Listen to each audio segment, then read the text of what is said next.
аз ҳама ҷолибтарин ва ҳит сурудҳо дар портали zifostudio.com. دلم برای دیدنت هر شب و روز گم میزند. میخوام کناری تو باشم بو بکشم متری تنت.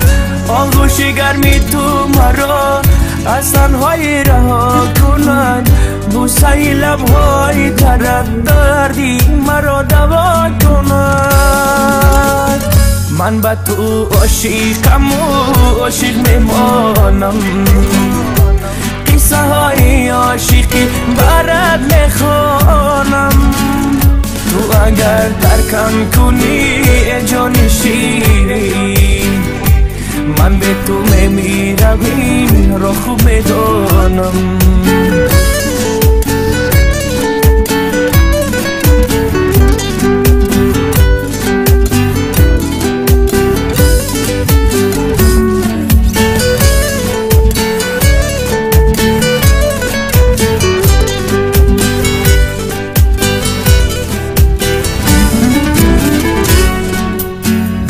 هرگاه که یادت میکنم مثل یک دیوانه میشم.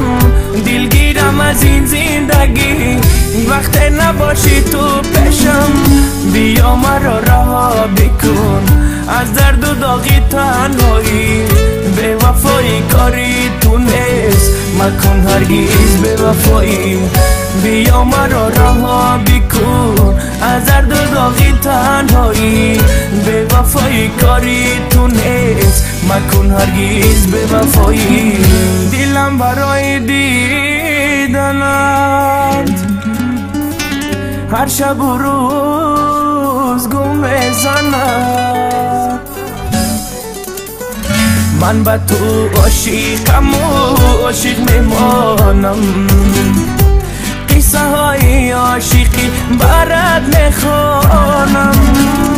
تو اگر ترکم کنی جان شیرین من به تو میمیرم این را خوب میدانم. من به تو عاشقم و عاشق میمانم. قصه های عاشقی برات میخوانم.